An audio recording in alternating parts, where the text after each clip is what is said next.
स्वागतम.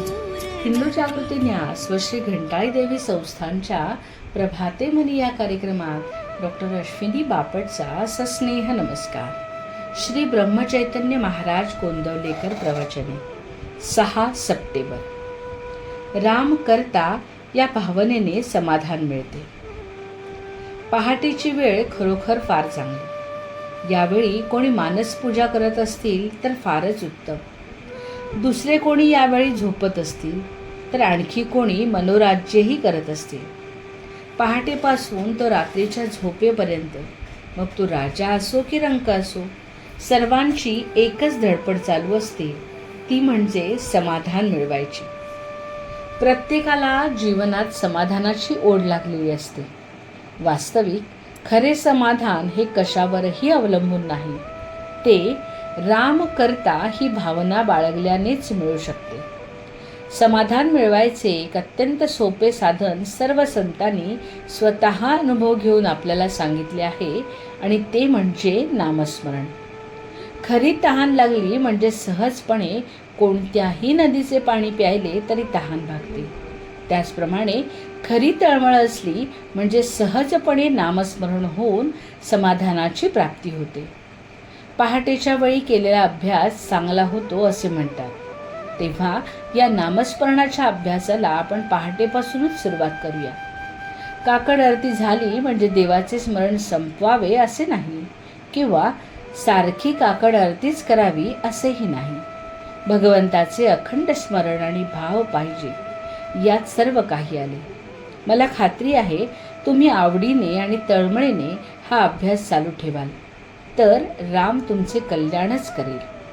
नाम घेत असताना इतर विचार मनात येत राहतात, अशी सर्वांचीच तक्रार आहे.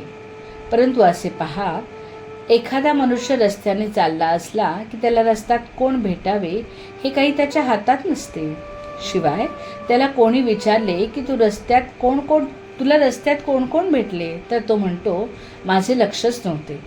त्याप्रमाणे आपण नाम घेत असताना या विचारांकडे दुर्लक्ष करावे. त्याच्या पाठीमागे जाऊ नये किंवा त्यांच्याबद्दल विचार करीत वेळ फुकट घालवू नये. मला विचार विसरला पाहिजे असे म्हणून का त्याचे विस्मरण होणार आहे? नामाकडे जास्त लक्ष द्यावे म्हणजे विचारांचा आपोआप विसर पडतो आणि पुढे ते येईल असे होतात. एकदा वाट चुकल्यावर तो चुकीची वाट परत उलट दिशेने चालावी लागते, आणि मग योग्य रस्ता आल्यावर त्या रस्त्यालाच लागायचे. हाच अभ्यास आणि हे सर्व ध्येय गाठेपर्यंत चालू ठेवणे हीच तपश्चर्या. ब्रह्मानंद बुवांनी खरी तपश्चर्या केली. ते एवढे विद्वान, परंतु त्यांनी आपली सर्व बुद्धी रामचरणी लावली.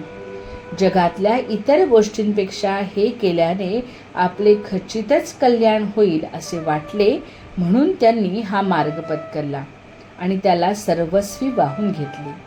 तेव्हा मोठे साधक ज्या मार्गाने गेले त्या मार्गाने आपण संशयरहित होऊन चालावे, त्यात आपले कल्याणच आहे.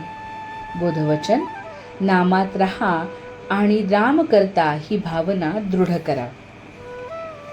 आजचा हिंदू कर्तव्य दिनविशेष. 6 सप्टेंबर. वराह जयंती, हरतालिका तृतीया.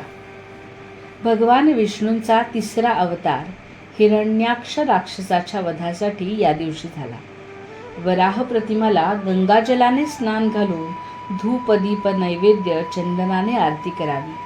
वराह स्तोत्र वा वराह कवचाचा पाठ करावा. हरतालिका व्रत. भाद्रपद शुद्ध तृतीया. या दिवशी हस्त नक्षत्र असते. कुमारी व विवाहित महिला यावेळी शिवपार्वतीचे सखीसह पूजन करतात. पूर्ण दिवस उपवास, नारळ पाणी पिऊन आपला उपवास करतात. इच्छित पती प्राप्तीसाठी देवी पार्वतीने हे व्रत केले होते. रात्री भजन, कीर्तन, जागरण, आरती करून या व्रताची सांगता केली जाते. मंडळी, रामरायाचे आणि श्री घंटाळी देवीचे आशीर्वाद आपल्या कुटुंबावर अक्षय राहोत. जानकी जीवन स्मरण. जय जय श्रीराम.